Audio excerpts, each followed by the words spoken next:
So, first of all, can you introduce yourself for the audience in Taiwan? Sure. My name is Sean Cao.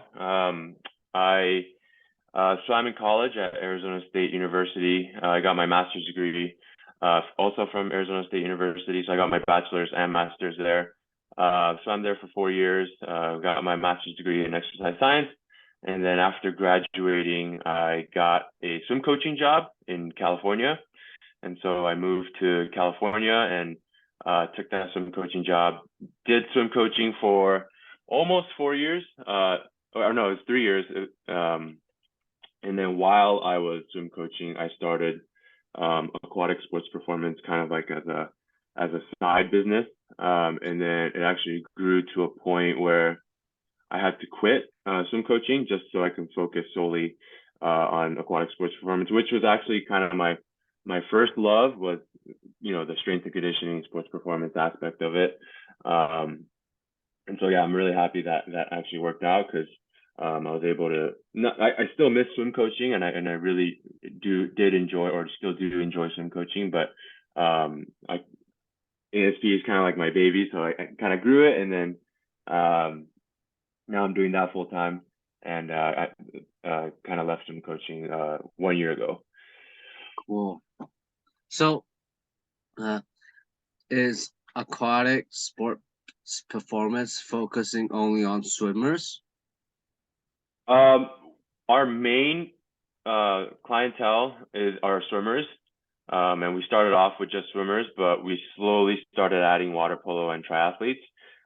So it's mostly swimmers right now, but we also work with triathletes and water polo athletes as well.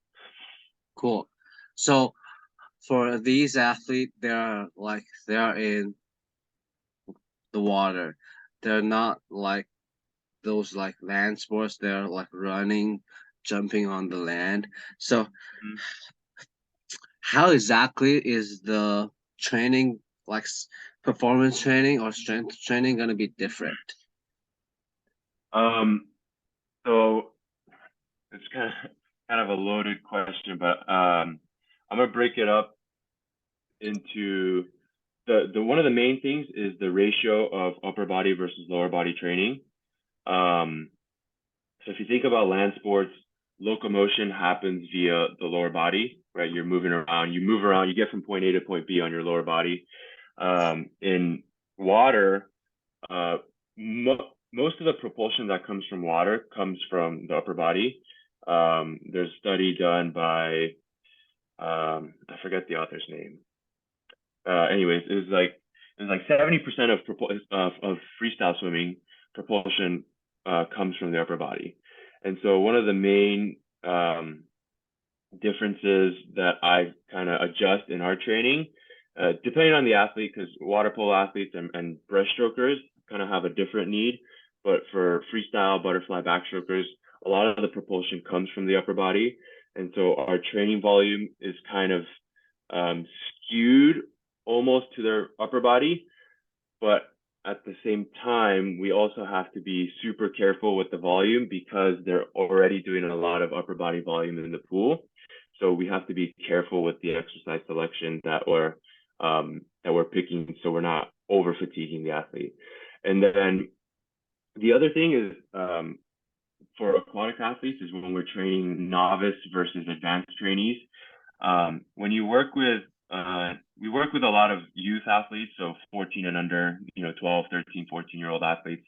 And a lot of them, unfortunately, they don't play other sports growing up, so they just swim their whole life.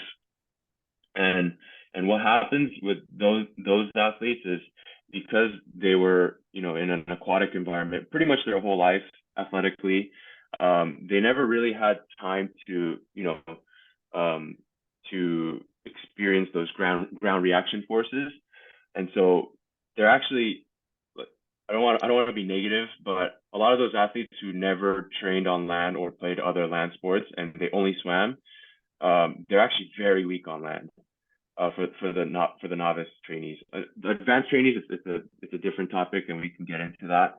But with the novice athletes, when they come work with us initially, they've never really been exposed to, you know, gravity and those ground reaction forces. So they're pretty weak. I don't want to be negative, but they're pretty weak. But which is good because it's actually really easy to progress.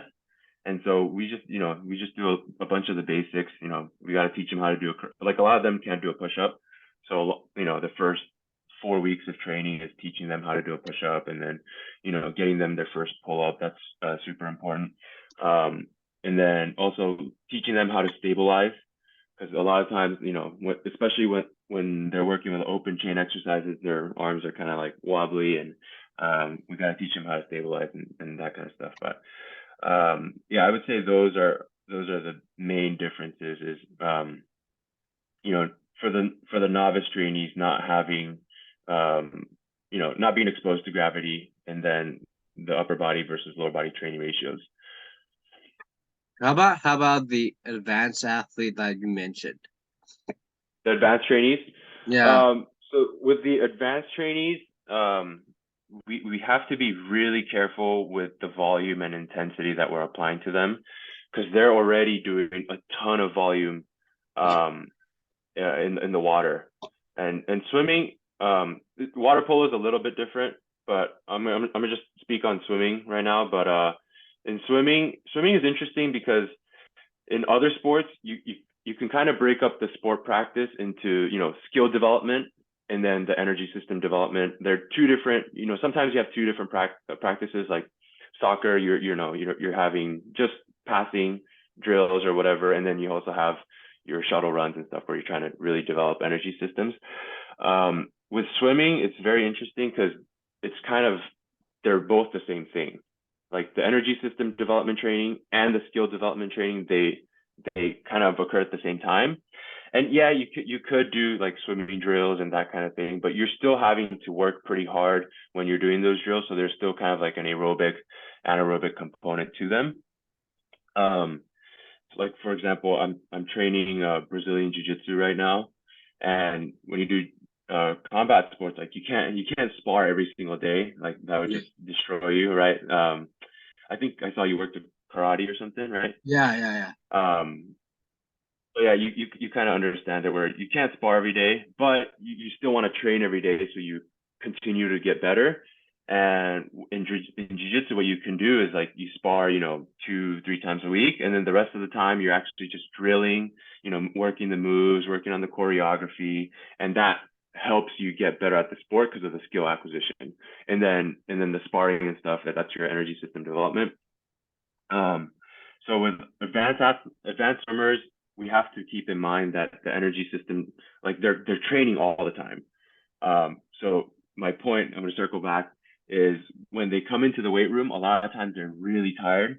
And so one of the main things I kind of see myself is I'm trying to be very selective of the exercises that I'm selecting, and then also the timing in which I apply that stressor. So I work in the private sector, so I can't really control, you know, exactly, you know, when the athletes are coming in, whether it's before practice or after practice. So like if they come in, you know, at 2:30 and they have a practice at 4 o'clock, like I have to keep that training session a little bit lighter. You know, we're not doing too much eccentric loading, that kind of thing. But if they come in, let's say like on Saturday, all of our athletes know that Saturday, if they come train on Saturdays, it's always going to be the hardest day, because typically our practice schedule, they have a Saturday morning practice, and then they come train with us afterwards. And then, so that means they have all of Saturday afternoon and then all of Sunday before they have their next practice on Monday. So they have the most amount of time to recover. And so we'll make Saturday practices or Saturday lifts the hardest lift for them. And then the other thing I always kind of try to keep in mind while I'm programming is the stimuli to fatigue ratio of an exercise. And so like if we think about like a heavy eccentric back squat or something, it's high fatigue, high stimuli. And this is kind of a hot take, and it might be controversial, but I actually don't think back squatting like super heavy. Like after I found that after an athlete can squat about 1.25, 1.5, it doesn't improve at least flutter kicking or dolphin kicking that much. Breaststroke kicking is another topic, but in terms of like flutter kicking, dolphin kicking, I found that like the back squat doesn't help that much. So in terms of stimuli to fatigue ratio, the heavy centric back squat is extremely fatiguing. It's high stimulus, but it's kind of low transfer. So then it's not really worth doing. I mean, there's a time and place for it, maybe after a big championship meet or something like that, then we'll do it. We'll sprinkle it in there. Maybe on Saturdays we'll do it. Or if they're like the novice athletes, they still can't quite squat 1 times body weight, then we'll do it. Because they're squatting so light, like it's not crazy fatiguing for them. So we'll do it for them. But yeah, just making sure we're selecting exercises that have really good stimuli to fatigue ratio. So after those like 1.5 times body weight of like back squat, so are you gonna replace another exercise for the lower body, or after I kind of like to do so after after the novice trainees get to about 1.25, 1.5, I kind of like to train it's like advanced gymnastics, but it's really just body weight mastery. And so like for lower body, one of my favorite movements for advanced athletes for lower body is actually L-sit variations. So like, on like the gymnastics parallettes, they just hold the L position because one, they're engaging their core. And then I don't know if you've ever done it, but like I get some of the worst quad cramps when I'm doing L-sits because you're having to flex your quad extremely hard in that terminal knee extension position. And that terminal knee extension position, we actually just did an Instagram post on this. That TKE position is very similar to that flutter kicking position, where when you finish the kick, you're at terminal knee extension. So yeah, I like doing things like L-sit variations. Trying to get our athletes to do a full standing ab wheel. That's like one of our goals for all of the athletes that we have.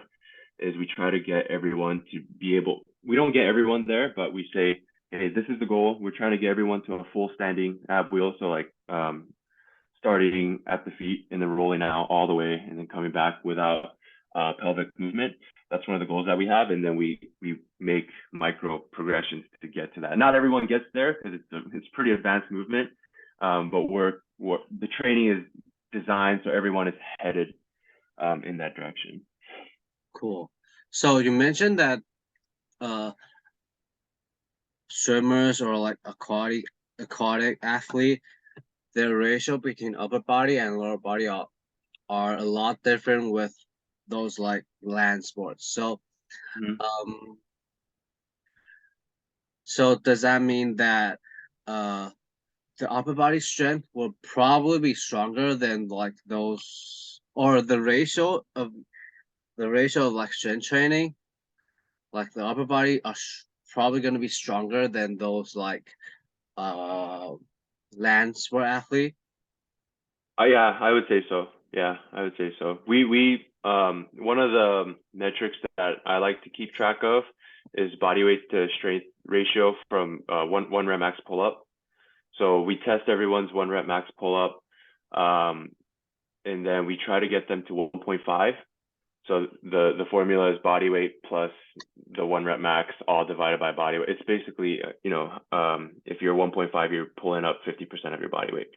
But we try to get everyone to get to about 1.5 times body weight for a weighted pull up. Cool. So since these like swimmers, they're gonna swim like every day, like you mentioned, the energy system and their swimming practice are basically the same. So how exactly do you like keep them like injury free or try to like minimize their strength? Is it kind of like when they have a high volume or high intensity, like practice in the swimming, you're probably gonna do some high intensity weight training, or there's another way. Wait, sorry, could you rephrase the question again? I mean, if there's like, is it like if the swimmers have like high intensity swimming practice, do you put also high intensity strength training at the same day, or is it, or how do you like managing like these strength training besides the Saturday workout in the week, during the week? Oh, okay. It's in the private sector. It's pretty hard to, because I'm not in communication with, I'm working with athletes from a bunch of different clubs, and all these clubs are doing something different. And so it's kind of hard to, exactly know what they're doing every single day. So what we do is, hey, when the athlete comes in, we kind of just read their body language. Like, are they, excited to be there? Are they kind of tired? And then we'll write the training. Generally, we write the sessions in the week a little bit easier, more concentric focus, try not to do too many eccentric stuff. And then all we do is we just adjust it on the spot. So we'll write the training program for them, and then depending on, talking to the athlete, depending on how their body looks, we just adjust the bit like on the fly. Cool. So, so is there like kind of go back to like the exercise selection? So Sure. is there like certain like exercise you probably would do that you think that transfers better for like swimmers? It transfers better. I like to kind of think of it as like, our job as strength coaches is we're not trying to make them better swimmers. We're trying to give them the tools to become better athletes, in which now that they can use to become faster in the water. So I don't know if, obviously the upper body stuff is good, but it's also, I try not to think of it as like sports specific. I try to view it as athlete specific, because even, two athletes who swim the same exact event, they could present with completely different needs. And so I would program it completely differently. So I think it's more individual based than kind of sport based. Cool. So I once saw that Caleb Dressel also do some like Olympic lifting, like power clean, power snatch, that kind of stuff. Do you also implement like Olympic lifting with your athletes? And since that they're different with the land sport, why should we like implement like these training into those swimmers? Why we should implement Olympic weightlifting? Yeah. So we only teach Olympic weightlifting to our high school seniors who are gonna go to college and compete in college. Because when they go to the collegiate strength and conditioning, Olympic weightlifting is obviously very popular, and so they might have to do it. And when I was in college, I knew too many freshmen who got hurt trying to learn the Olympic lifts, and so I don't want that to happen to our athletes. So we'll teach Olympic weightlifting movements only to high school seniors who we know that they're going to go train, they're going to go compete in college. Otherwise, Olympic weightlifting, when you look at it from a stimuli standpoint, all we're trying to do is train a loaded triple extension. And like how hard it is to teach Olympic weightlifting. It takes, for a skilled and pretty athletic athlete, it might take, 1 or 2 sessions. But if they're not as athletic, sometimes it takes up to, 6 to 12 sessions just to learn a hang clean. And then what happens then is you incur an opportunity cost, because in that time that you're trying to teach, you could have been training something else. And if the goal is loaded triple extension, then we could just, jump with dumbbells and we pretty much accomplish the same thing. So yeah, to answer your question, we only teach it to those who are gonna use it later on, and then to train that specific stimuli, we just use different loaded jump variations. Cool. So, does triple extension also a big thing in like aquatic athlete? Yeah, for sure, for sure. Why is like triple extension also like important? They're basically in the water. They don't, except for the beginning and Yeah, when the and the there turn. and the point they need to like go back. Why is triple extension important? Yeah, just to train the start and the turns. And so if you're in short course season, which is the 25 in Taiwan, the 25-meter pool, triple extension is going to be a little bit more important. So if you're a strength coach, you might prioritize, triple extension movement patterns more when it's short course season. Conversely, I've trained open water swimmers where they're swimming in a lake or ocean. They pretty much never do triple extension. So with those athletes, I never train a loaded triple extension because of that. I kind of view training as like every movement I select, there's a ROI, a return on investment. So, with an open water swimmer who's, going to world championships, I don't need to waste time, training a loaded triple extension. Cool. So, next thing I want to discuss is the energy system for like swimmers, because like if there's like let's say for the Olympic game, I think there's like 100-meter swim, right? And through those 100 meters, they're gonna like race the whole time. And it's not exactly the like land sport that the 100 meters a lot shorter. Right? For swimmers, they're like the time is gonna be longer, but they're probably gonna like sprint the whole time. So how exactly do you like program, or as a swim coach, how exactly do you view the energy system training for swimmers? So from I'm gonna go to the strength coaching perspective first, and then I'll circle back to the swim coaching perspective. From a strength coaching perspective for aquatic athletes, we actually don't do any of the energy system development because, like we were talking about earlier, all of the energy system development happens from the swim coach. So that's the swim coach's job. We just leave it to them. But with that being said, most of the work that happens in the pool is primarily aerobic and anaerobic. And a lot of times they don't touch the alactic creatine phosphate system, that explosive burst of 6 to 10 seconds. Some coaches do it, but a lot of times they don't get it. And so one of our philosophies is we try to give the athletes what they don't get in their sport practice. And so we'll do things like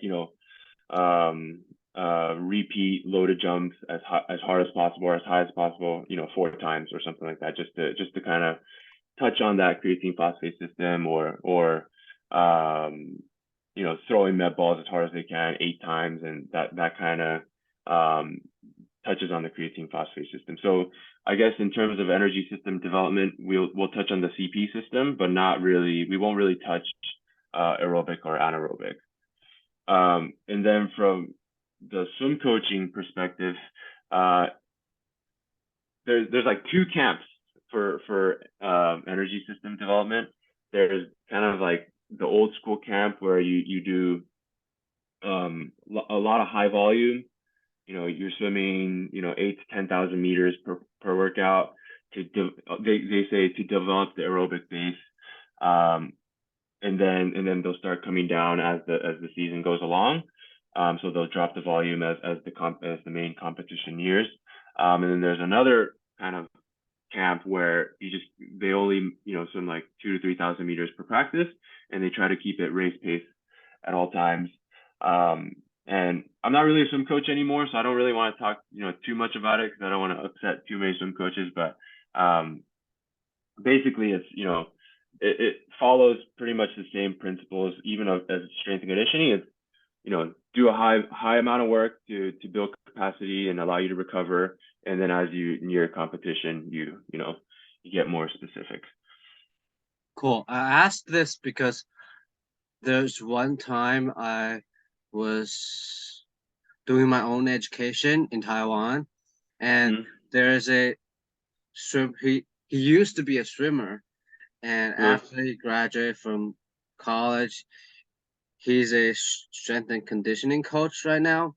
And he asked, how would I program like energy system for swimmers? At that time, I didn't know much about swimmers, so I just answered him that I don't know, but I'm probably gonna like figure that out.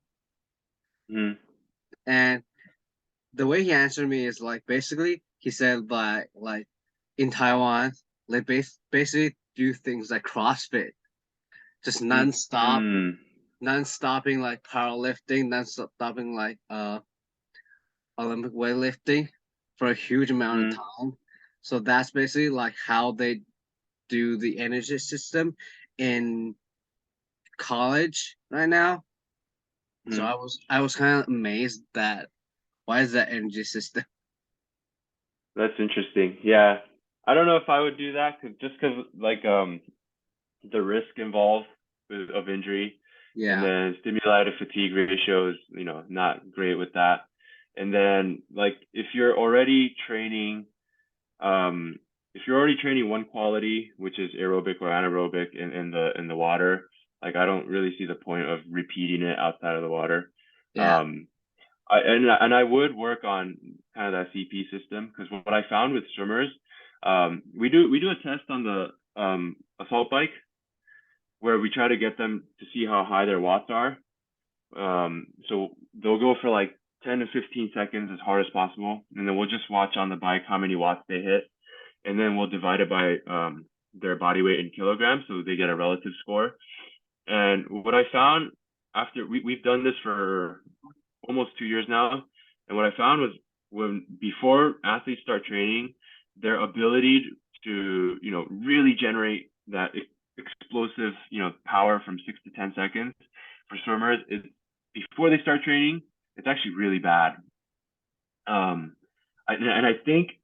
I think it's primarily because they spend most of their time in that aerobic anaerobic space, and so their fiber type kind of switches more towards that slow twitch, and specific adaptations impose demands, right? So when you're training that long duration effort, you're kind of shifting your muscle fiber type, so it's a little bit more slow twitch. And so I think what we're able to do is we're able to help them learn how to activate that creatine phosphate system, and then really generate lots of power in that 6 to 10 second range. Cool. Love that. So the next thing I want to discuss is like the common injury in swimmers. Like, can you like give us some example about these common injuries for swimmers, and how would you deal with that? Like which one is the most common, or? Yeah, like what is it like? Is it gonna be shoulder injury or like something else? Yeah, shoulder is definitely number one, I would say. I forget what the literature says. I used to know all of this, but I think the literature says it's shoulder, lower back, knees. But anecdotally, what I've seen the most of is shoulders and ankles. Kind of because they're always constantly plantar flexing, and especially when they wear fins, it's kind of like a loaded plantar flexion. So I've seen a lot of like strained ankles and stuff. But I would say the main injury for swimmers is the pull up, or sorry, not the pull up, the shoulder. And we can't prevent shoulder injury, but for injury risk mitigation, I think individualization is key, because everyone kind of presents differently in terms of mobility. Like some people, they're extremely mobile, but they have no stability. So with them, we'll try to add more shoulder stability work, that kind of thing. some athletes, they come in and their T-spine they get like 10 degrees of T-spine rotation, and so obviously that becomes problematic. So 10 degrees? I've seen as bad as like 10, 15 degrees of T-spine rotation. So yeah, it's that's obviously, it can become problematic. So we try to, for those folks, we try to really hammer T-spine rotation. And then the other thing is, not every single shoulder injury. A lot of the shoulder injuries that I've seen, those same athletes, they also can't do a pull-up. So strength is another thing. I think strength is protective. So, just getting the athlete stronger, if they come in, they can't do a pull-up, and we train them for 8 to 12 weeks, and now they can do a pull-up. I don't think there's any data on this, but anecdotally, I think the injury risk probably goes down by taking an athlete from not being able to do a pull-up to being able to do a pull-up. I think we bring their injury risk down. And at earlier in our conversation, you mentioned that the goal is to let them be able to do a pull-up with 1.5 body weight, right? Mm-hmm. So the 1.5 is it add another 1.5 body weight, or with your body weight? So it's if for a 100-kilogram athlete, they would attach 50 kilograms and then do one pull-up. Yeah. That's kind of hard. Yeah, it's pretty hard. The highest we've had one athlete hit 1.6, but on average, for males are usually around 1.1 to 1.4, and then our female athletes kind of hang out. Our highest female athlete that I've seen was 1.41, but they kind of hang around the 1.05 to 1.2 ish. That's strong. Yeah, and I've seen pretty much every time we get an athlete from like 1.0 to 1.3, obviously they're not the same human that they were prior to training, and so what we're doing is we're just giving them tools to become a better athlete. We can't guarantee that they will swim faster, but we can guarantee that they're not the same human, and so they have a higher likelihood of swimming faster. Cool. So, leaving for a swimming coach for performance coach is, and what exactly is the next step of like your future? Our next step, just keep doing what we're doing. We're slowly going into water polo and triathlon, triathletes. So we're just keep working hard and growing the business, and that's pretty much it. We just keep doing the best we can, keep providing as good as results as possible, and that's kind of helped fuel our growth at the beginning. We were able to produce results, and so we'll just keep doing that. Cool. So are you gonna visit Taiwan again? I want to. I was actually I just had a layover there last week. I was there for 3 hours, just in the Taoyuan airport. But yeah, I swam a couple meets there. Back in 2016, it was my goal to try to make the Taiwanese Olympic team. I didn't make it. I wasn't fast enough, but it was a goal. So I swam a couple meets there just to kind of, get my foot in the door. But unfortunately, it didn't work out. But I'm kind of glad it didn't work out, because now I was able to, start aquatic sports performance and do other things. So. Cool. But did you get to train in Taiwan? For like a couple weeks, I did. Oh. Yeah, just like it's like 1 or 2 weeks I trained in Taiwan. Okay.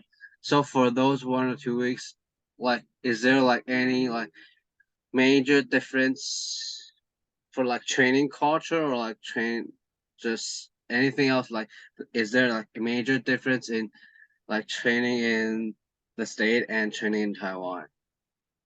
I don't know because I just swam like by myself, kind of, you know, in like lap pool. So I didn't really train with a team in Taiwan.